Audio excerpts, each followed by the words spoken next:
Boo doo doo. Poke doo doo doo. Ba doo doo doo. Ba doo doo doo doo doo. Bum ba ba ba boo boo boo. Boom boom boom boom boom boom. I'm waiting for the lag. Okay, I am here. That's not. Oh, okay. That's the transition. And there I am. Huzzah! Hey guys, this is Mark Teaches Music, and this is uh, our live stream, and to play and sing, and it's live. And so anyway, it's to answer all your questions about playing and singing. And just by the way, I'll wait 4 5 minutes until I start, just so that everybody has a chance to get in on our things. And so and I I sing a lot. I sing and I play a bunch of different instruments, and so I, as I've said I think in the last thing before, well, we play too many instruments, and because it's hard to keep them all together, for anybody. So, but I love it, and so we're going to answer any questions we can. And like I said before, I'll feel free to say I do not know, um, which is the answer for a lot of the questions. I don't know, and like I said, I'm just going to vamp here until I make sure that everybody's here. Like I'm a little coffee cup. Awesome. And so I see that, and I see this, and I have this guy right here going, and we're doing good. So we'll wait just a little bit more. Like I said, just so that everybody who's coming gets here on time, or not on time, but gets here in time to for us to start a discussion. And I already have some good questions. Crazy, but you can ask any questions that anything actually at all having to do with music, having to do with learning music. That's we're focused on you being able to play and sing, primarily, as opposed to esoteric questions of music like I don't know what that would be at the moment, but things that are less focused on you being able to play and you being able to sing. Uh, but that's what we're going for, is your ability to conquer all the different problems that come up, and to learn to sing better, learn to play better, and really to become a musician, as opposed to just somebody who takes lessons or somebody who just plays. And my definition for what a musician is not somebody who makes money. It's not somebody who's flawless. It's not somebody who uh, super confident. It's so when people begin listening to you, people listening to you begin to quit worrying about whether you'll be able to make it, whether you'll be able to go on. They start just enjoying your music. And so when people can enjoy your music without being overly concerned about whether you'll make a mistake or how nervous you are and those kind of things, you are a musician. And that's our goal. You are a musician. And that's our goal. I mean, that's my goal. That's everybody's goal, is to become a musician where people are not so concerned about, how am I going to get through it as a musician. And so I think that most people, and if you can't do that, that if you're in the place, then you're in the place where it's like, okay, I play, but people really are worried about me making mistakes. That just means you're a student. It doesn't mean you're doing anything wrong. It just means, hey, you're still a student. Whether you're somebody's student, that's a different issue. You're still learning. You're still learning. So everything you're doing is trying to get you past that point of hesitancy, of insecurity. Everybody, most people, we talked about this last episode. Most everybody is uh, let's see. Okay, so this guitar. Question about this guitar. This is a Martin. D35 Shenandoah, which is my dad's old guitar, one of his guitars. Okay, all right. Well, I consider us now in the danger zone, in the talk zone, and so Tom asked what kind of guitar that was, and I answered it. So it's a Martin D35. Okay, so my first question I got here. Now this is not just about the guitar by any means. My gosh, the first instrument I started playing was the well, the real first instrument I started playing was I tried to play the banjo, and at the time, because the banjo was as big as me, I did not play it very well. Also didn't practice, didn't have any discipline. And after that was the harmonica. But then I formally began to learn the saxophone at 10. So this guitar is not even my first three instruments. Just by the way, just talking about it. But the first question is, and this would go for, I'm trying to group these answers in instruments. So this would be for the bass, the ukulele, and specifically in the mandolin, yes, those three instruments, and especially the guitar. And that would be, it hurts my fingers when I play, should I stop? Heck yeah, no, of course not. So basically what you're doing when you play the guitar is, and any of these strings, they have a string, right? It's a wire. And so what you're doing, here's this wire, pretend the end of my fingernail is a wire. And you're taking your finger and you're pushing it on this wire and a wire, and then again and again and again and again and again. And your fingers are going, what are you doing? Because they're like, if you haven't played before, this is a soft, this part of your fingers is soft. Just as an example, this is it's not supposed to be scary, but I'm just showing you the ends of my fingers. I mean, that's a knife, right? So it's actually sharp, but there's nothing, that doesn't hurt. That's affecting my, I feel like a Chevy Chase. But I'm just saying that doesn't hurt me or affect me at all. That's because I've been playing the guitar for 50 years. So I have a callus, but when you first start, you don't have a callus there at all. And your fingers are saying, hey, you keep pushing against this wire. It hurts, it hurts, it hurts. And your fingers get sore, so what should you do? Should you stop? You have to manage that, like so many things. And my point about management is you have to decide, is this hurting me so much that I just need to quit? I mean, my hands are killing me. So if it's like that, yeah, you should stop for the day and probably come back tomorrow and practice. And when it starts hurting a lot again, just stop. But in 2 to 6 weeks, it's going to stop completely. Your hand's not going to hurt anymore. Your finger's not going to hurt. However, throughout your guitar, mandolin, ukulele, bass life, and I would say that the guitar's the worst. Mandolin's got 2 strings, so it spreads it out a little bit. The bass has got a fat string, so it spreads out a little bit. And the ukulele, most ukuleles don't have the same tension, and a lot of them are played with gut strings, like a classical guitar, so it doesn't hurt as much. But anyway, the point is that throughout your life, as long as you play those instruments, if you jump up and you suddenly go from practicing 30 minutes a day to 2 hours a day, your fingers will hurt. They'll hurt again. And then after a while, your fingers go, oh, yeah, we always practice 2 hours a day. If you go to 5 hours or something, I'm just making these numbers up. If you go to 5 hours, they'll go like, hey, we haven't been doing that. This hurts again. But they'll get used to it. And just by the way, you can see, just by the way, the ends of my fingers, I'm letting you see that they don't look stupid. They don't look horrible, grody, all. And as long as you practice consistently, your body just says, hey, we got a callus there, and that's what we want. Back in the day when people used pencils and wrote with, they all had a callus right here. It just looked like a little knob. Didn't look ugly. So anyway, I'm just saying that it's only when people start and stop and start and stop and start and stop, it's when the body can't decide, do we need a callus here or do we not need a callus here? So anyway, I'm blabbing, but I'm just saying, so you should not stop if your fingers hurt. You should press on, but not if it's hurting a lot. If it's hurting some, go ahead, keep on practicing and come back the next day. If it was terrible, it was horrible, wait a day, come back, and then when it starts hurting, then quit again. And but keep coming back. It's not surprising. It's a very normal thing. Don't be taken aback by that. Okay. The next question is, these are all questions.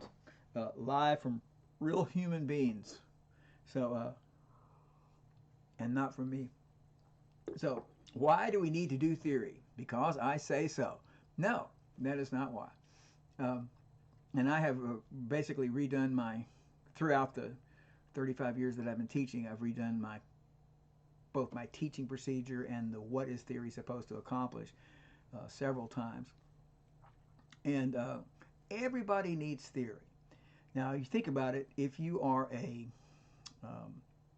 violinist, you are a flautist, you're a trumpet player, you need to, reading music and music theory is so not the same. And so I just comment, now I'm expanding my comment, you'd be amazed at the number of classical students who do not know anything about theory. And I am I have a degree in playing the oboe. I'm a classical student, or classical musician. And the point is, what most people who play classically, what they know how to do is they see a dot and they know how long to hold that dot, how to make that sound, that dot, and that's what they know. And they don't understand if that's the third of the chord, or fits in a chord, or if there is a chord, or what key they're in, or how it's altered. Is it a flat six or the regular six, and that kind of stuff. It's just it's about playing music, reading music, and not about how the music is working. The music theory is about how does music work. Now, so I'm just talking about. So here's this. Everybody can play. Okay, I'll come back. I have a question here about dominant sevens, and I'll explain that in just a moment. And we'll have to get this figured out so that I can do pictures and you can see it. I actually had that done before.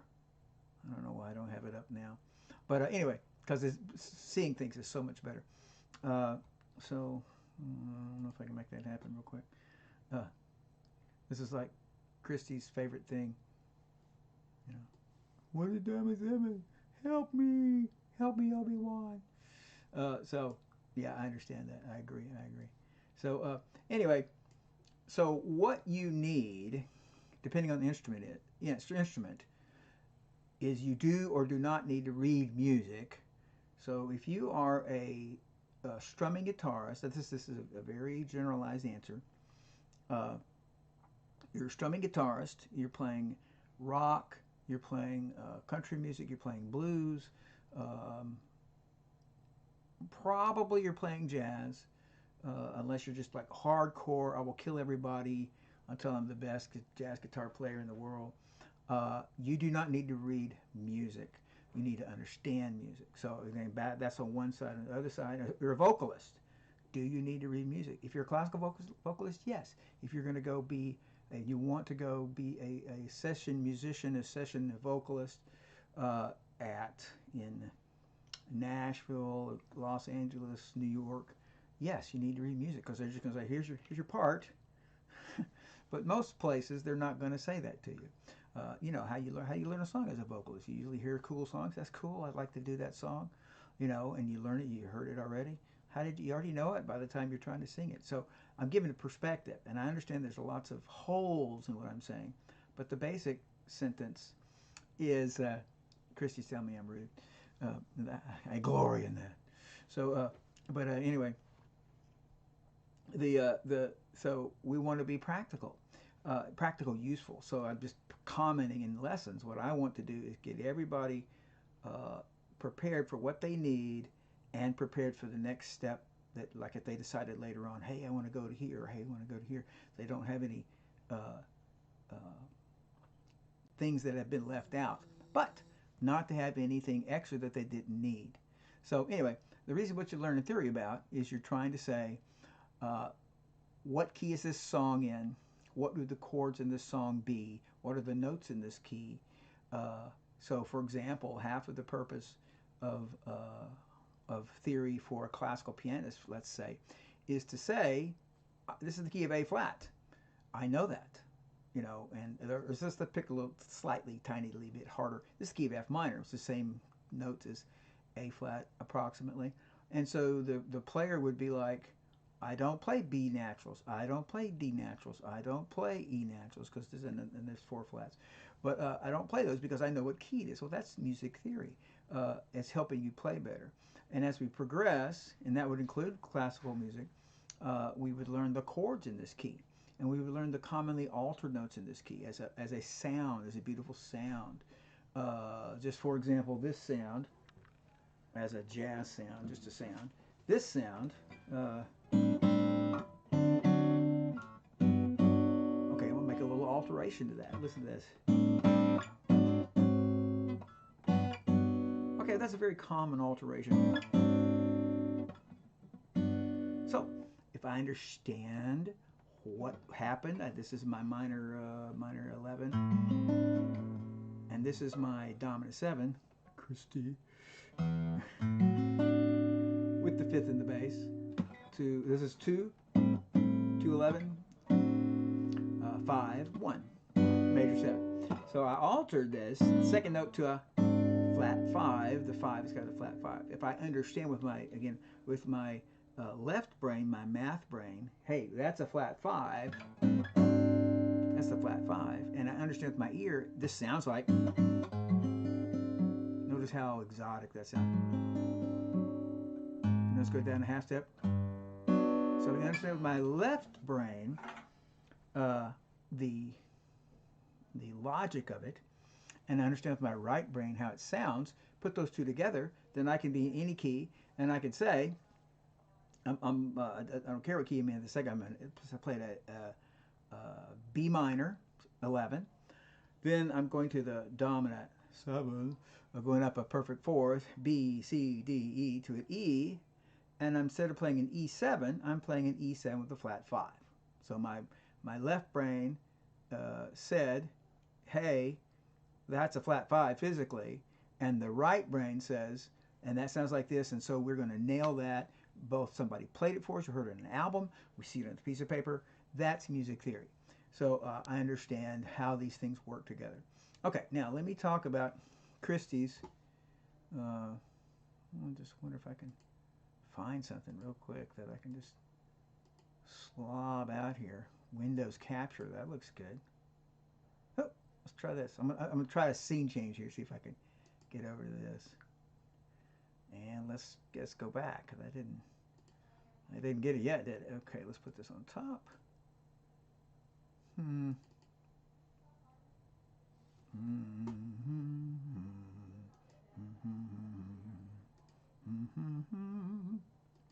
All right, I'm almost there.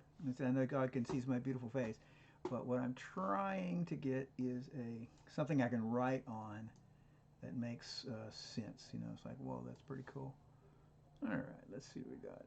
I think I can write on that. Let's see if it'll transit over there. Okay, I'm waiting for it to transit. I just want you to see this. Okay, so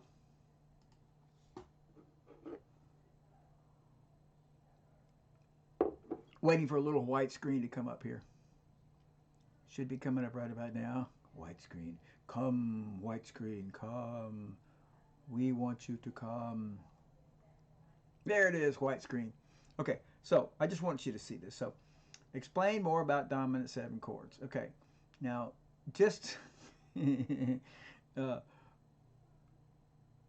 okay. So a dominant 7 chord is 2 things. It's only one thing. A dominant 7 chord just means it means take. It means so dominant 7. This stands at this moment. I'm going to write dom. I'm not going to write the whole thing out. Dom. That's an M. Dominant 7 equals the first note of a scale, the third note of a scale, the 5th note of a scale, and the lower it a half step, 7th note of a scale. That is a dominant 7 chord. So we go to any key, and we can say, hey man, what are the notes in this chord? You know, what's the first note in this scale? What's the third note in this scale? What's the 5th note in this scale? What's the 7th note in this scale? And I'm going to lower it a half step. So, and then that, wow, golly gee, I got a dominant 7 chord. So let's just pick our favorite key, everybody's favorite key, C, with no sharps and no flats. So you want a C7, a dominant chord. Now this is going to be useless to everybody except, see, piano players can do it. Any of the orchestral concert band instruments can say, hey, I'm ad-libbing and I see a C7, I'm going to play these notes. But it's not going to help a guitar player, this particular explanation or this angle on it. But anyway, I take the first note in the C scale. Guess what it is? You got it. It's a C. All right. And then take the third note of the C scale, C, D, E. It's an E. It's this exciting stuff. Groundbreaking. I take the fifth note, C, D, E, G, F, G. C, D, E, F, G. Yeah. And I take the seventh note. What is it? C, D, E, F, G, A, B. Seventh note is a B. But I got a lower half step. So instead of a B, it is a B flat. Okay, now we're coming to this in just a second. So this is the notes of this scale. Now, for example, most guitarists, most bass players, most, really pretty much, yeah, mandolin, ukulele, I'm trying to think of all the other instruments, which I just have them in my head. I'm kidding. Are playing by hand position. They're not thinking, so they're thinking C7, and the guitarist is thinking like this. He's thinking, sorry, oh, well, I can switch back, I guess. Just come right back. Yeah, so the guitarist is thinking like this. He's thinking, play a C, put my little finger down, and there's a C7. And it's like, why is it C7? Because that little book says that's a C7. That's all I know. Okay, then you become a better guitarist. There's not necessarily that you should do that, but a jazz guitarist would, as an example, would be benefited by the fact that this is a C, this is an E, this is a G, and there's another C and an E up on top, and then he goes to that C, he goes to that G, there's the G, and he goes G sharp, A, and he's B flat, oh, there's my B flat. So he says, oh, I know why that is a C7. I'm just talking. We haven't got to any benefit of this yet. So, but look at the notes of this chord. Now, you do not have to know this. I'm trying to get you to look at this as a something you would like to learn and become comfortable with. So you'd like to learn this. So look at the notes of that chord, and I'll wait for it to come back on my screen. Should be coming back right about now.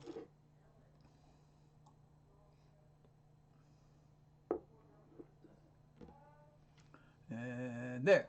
Okay, so look at the notes. You got a C, you got an E, you got a G, you got a B flat. There's only one key. Here's the use to you. There's only one key that has a C, an E natural, a C natural, a G natural, and a B flat. There's only one key. It's not the key of C, because remember, to make this, we took notes from the key of C, and we changed one of them. So one of them, the 7, could not be in the key of C because it was altered from the key of C. It's got a flat 7 or a lower 7. So that could not be. Now, you do not know this yet, but this is a native chord, unchanged chord, in the key. Let me change colors to do something, something's noticeable. So this is native to the key of F, because the key of F has got an F. These are all the notes of the key of F. It's got an F, it's got a G, it's got an A, it's got a B flat, and here comes, that's a B flat. Got a C, and a D, and an E. This is all the notes of the F scale. So what I want you to notice is looking through this C. So let's take even another color. I know it's pretty radical, but here's our C, and here it is in the key of F. There's our C, and we take our E, and here it is in the key of F. It's over there, natural. Nobody's changed anything. And then we go to our G. Oh golly, G. Look at, there it is, G. And look, our B flat is also there. This chord is native to, it is natural to the key of F. In the key of F, C, E, G, B flat are normal, unchanged notes. Nothing altered about them. So there's a little more explanation than this, but basically, when your ear hears this, I want you to listen. Listen with your ear ball. When we get to this sound, I want you to hear this sound. We get to this sound, and we do, like, forget about how to play. It doesn't really matter. We play this sound. We go like this. Now listen to me. Listen. And So I play the C7, and I play the F. Think about your ear. Now, that sounded like a little bit of tension, and then it resolved. It sounded like we got the home bass. Why? Because we're so darn smart, and we know that C7s go to the key of F? No, we don't have the slightest left brain intellectual explanation of this at all. Our ear just goes, baby, it's home bass. Do that again. Here's the dominant 7. And there's the 1. So we would use this dominant 7 in a billion songs to get us back to the 1 chord, or to say go to this other chord. Because when the ear hears that group of notes, that configuration of dominant 7 sounds, 1, 3, 5, lowered 7, or we could look at these notes as a major third, a minor third, and a minor third. And there's other reasons that the ear crunches these sounds.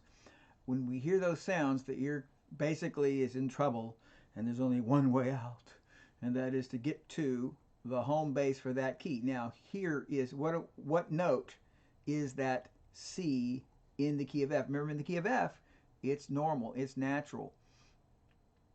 Yes, it's okay if you don't think like guitarists. You'll get to. It's just you don't have enough information yet, but you will. So, point here, what note is the C?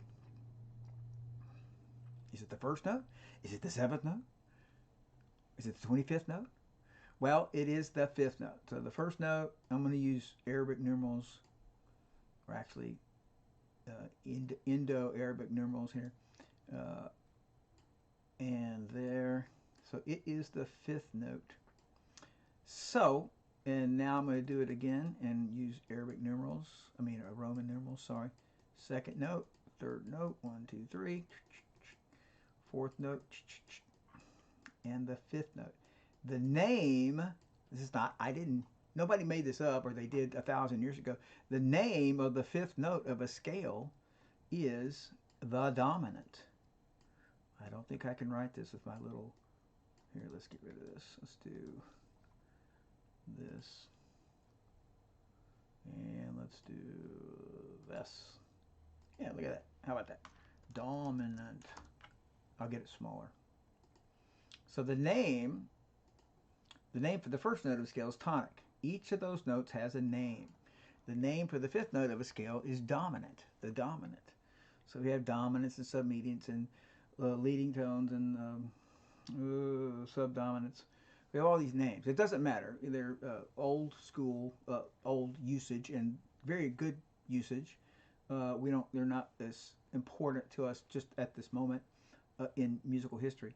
So the name of the 5th note of a scale is the dominant. So a dominant 7 is a chord that is built 1, 3, 5, 7 from the 5th note of a scale, using only notes of that scale. So if we went to the key of F and we said, let's build a chord, playing a note, skipping a note, playing a note, skipping a note, playing a note, skipping a note, playing a note, and let's just use those notes in that chord, in that key, don't change anything, but build it on the 5th note, we'd come up with these kinds of chords, and those kinds of chords would lead us back to the 1. Now, the punchline here, though, for the guitarist, for the pianist, for including anybody improvising, and the more jazzy the sound gets or the music gets, the more important this is. And let's turn this into, let me erase something here real quick, because I have no room. I'm roomless. Oh, that looks horrible. Dear me. Well, at any rate, I already done it. So, okay. So let's find another. Let's try purple. Dark. Yeah, purple. There we go. Okay. So the deal is that we would go and we would use. So what we start doing is in our music we start looking for the 5 kind of chords going to 1. And there's more to it than that, but this is the basic idea. So a D7, well, actually, let me add that. And this progression, let's write it right here. C7 going to F. C7 going to F. Yeah, that's going to show up. So that is play the dominant 7 and go up 4 letter names. Okay, let me put that in a box. And I put that chord in another box. Okay, so C7 pushes us to F, is what we were talking about. C7 pushes us to F. That's 4 letter names. Start on the C, D, E, F. Total of 4 letter names. So we see a dominant 7 chord. We see a G7. It wants to push us up G, A, B, C. It wants to push us up to C. We see a D7. It wants to push us up D, E, F, G. D7 wants to go to G. It's right up here, this. And so an A7 would push us up where? Wants to go up 4, counting the letter it's on. And the answer is A, B, C, D. And A7 wants to go to a D. Now let's pick one more. A B flat 7. A B flat 7 wants to go up. It wants to go where? Man, this is some really sloppy lettering, I'll tell you that. So a B flat 7 wants to go up B, C, D, E, and in this case an E flat. A B7, a B flat 7 wants to go up to an E flat, and that's a 4. Now how that helps us as a jazz player, or not just jazz, but just a musician, rock, any kind of, like a blues player. So if, for example, I play a song in the key of A in blues, and I know what all the chords are. I'm then just going to regular old blues. So I got A7. Yeah, A7. Where's A7 going to go? Somebody tell me. It's right there on the page. A7. Listen to it. It wants to go. Guess where? It wants to go to a D. And probably if it's blues, it wouldn't just do D. It'd probably do D7. So here's the A7. I don't love you anymore, baby. Going to a D7. Oh, no, I don't love you no more, baby. Back to the A7. Oh, no. I'm going to make this a 7-bar blues. I'm going to E7. I'm going to go E7. E7. Where would E7 go? E, F, G, A. E7 wants to go to A. Yeah, baby, A7. See how that sounded right? Now, my point was not to go away from jazz. It was just to say this is not a jazz concept. It is in all of music that when we play a dominant 7 chord, you look at that chord and you say, I bet that mama wants to go up 4 letter names counting where it is. It wants to go, say, a B7. B7 wants to go B, C, D, E. B7 wants to go to E or E minor. And so that's how you use them. You get that grained in your head. You just walk around saying, B goes to E goes to A goes to D goes to G goes to C goes to F goes to B flat. You know, or you could just say F goes to B's, because that's still 4 letter names. So an F sharp goes to B's, and an F natural goes to B flat. So you can just walk around trying to get that in your head, remembering that it's called a fourth, a perfect fourth, which we're not going to get into. Okay, I'm moving on. And that does actually explain why we need music theory. That's the music theory question we just had. Huge music theory question. Let's see, explain dominant 7s. So that's a music theory question. You see A7, it's going to go to a D or D minor. It actually doesn't have to do that. It just creates the tension. So this time I'm going to play the A7. I'm not going to go to the D that it wants to do. I just want to show you what it sounds like. Here's A7.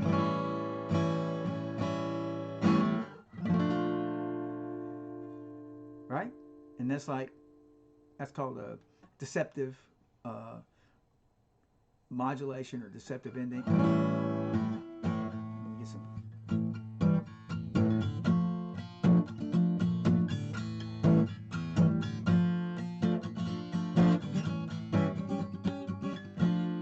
Because it's setting us up for, listen to A7, setting us up for this sound. That's a D minor chord. A7, A, B, C, D. Wants to go up to A7. A7 wants to go to D or D minor. So let me say, no, you can't do that.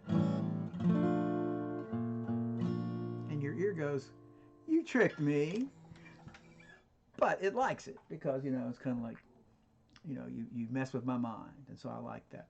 So anyway, okay, let's see. So next question. I don't see any other questions here. Yes. Okay, and we've only got 10 more minutes. We're only going to go to 7:45 tonight. Okay, how does the quality of my instrument affect my playing? Well, it's more like this is my opinion. I wish that I had better instruments. Most people that are on YouTube, and I'm happy, happy, happy for them, have really good instruments, and I don't have too many really good instruments, by which I mean instruments that cost, say, $4,000, $10,000 instruments. The instrument matters the most. Quality instrument matters most when you start. And I'm saying that as a floor. For example, a lot of people come in for guitar lessons or ukulele lessons. They go to Hawaii and they buy some ukulele in the hotel, and it won't stay in. I mean, when I say it won't stay in tune, I mean it won't stay in tune for 4 minutes. So the little kid is taking his lesson, and it's just like, it always sounds horrible. Same thing for the guitar. The first guitar I played with was $10. We weren't poor. It's just we weren't prioritizing playing the guitar. So my point is, so that would be below the minimum. We would like an instrument that would not hinder us. And then we get, I'm talking below this. Okay, this instrument won't stay in tune. This instrument sounds horrible. Not a subjective horrible, like, oh, if you only had a solid top on that, it would be. No, an objective, that sounds horrible. That makes me, as a player, never want to play. And so, and then the action is very high. I'm saying like that. It's hard to play this instrument. Hard to push the strings down. Like on a saxophone or a flute, it's hard for the keys to close. They don't close well. And then that means that the little kid or you as a grown-up, you're trying to play and you're like, so difficult to play, so uncomfortable to play. If the strings were high, for example, that would go on the bass, the mandolin, the ukulele. You're working and squeezing, and it's hurting, and it's hard to do, and you just get tired of nothing ever sounds right, nothing ever sounds good. So the most important time to have a good instrument is when you're starting, and of course that's when it's really hard to spend the money on it, because it's like, my gosh, I don't even want to do this. And if you're a parent, it's like, I don't know if little Jimmy's going to stick it out. I talked with the band, with a student going to start playing the saxophone a week ago, and the band director, which is fine, band director saying, hey, I can't remember, but I'm going to say, I'll pick a number, $1,500 or whatever, some beginning saxophone. And it's like, well, my gosh, I don't even know if he's going to stick it out, And that's right. And when you've heard great players, now most of them have good instruments, and I'm not avoiding that. But a lot of them, most all of them, could make the crappiest instrument in the world sound good. So yes, it's important to have a good instrument. It's important to have a reliable instrument.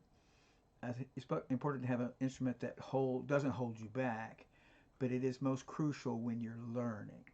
So, you should buy the best instrument you can afford, that you could live with the price you spent. You should not cheap out on instruments, but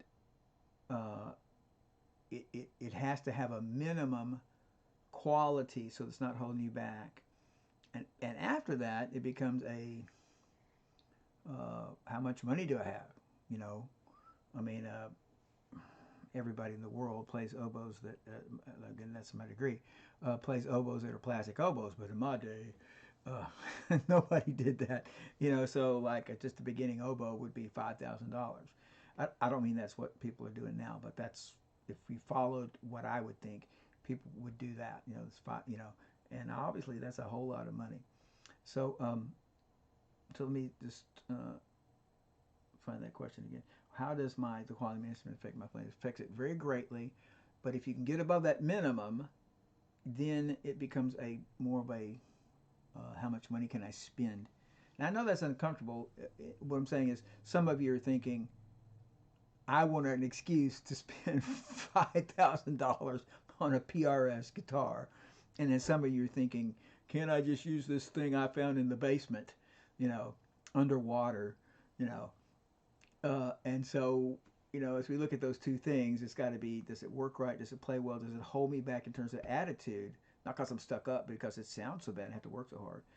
And then secondly, is it hurting my family, hurting me because it costs so much?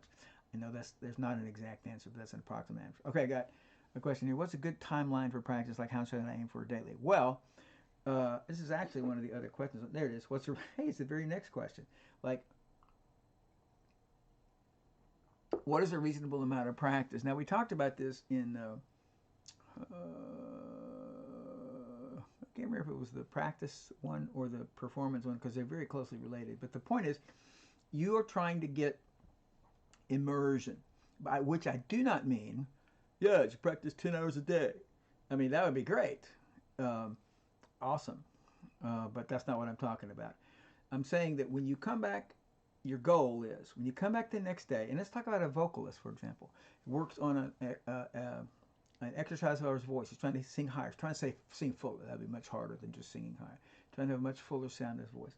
So he worked on this technique to do that. He's learned a technique to do it. Well, he needs to do that enough so when he comes back tomorrow, instead of it being like his body, we're all dealing with the body. You're with your singer, your vocalist, you got your hands, you got your lungs, you got these different things that are making the sound, and your body is very, very, very, very, very bad about adopting new habits. And you just think about it like trying to change the way you shave, or change the way you throw a ball, or change the way how you drive to work. I'm going to drive to work a different way, and your body just takes over and you just go the old way.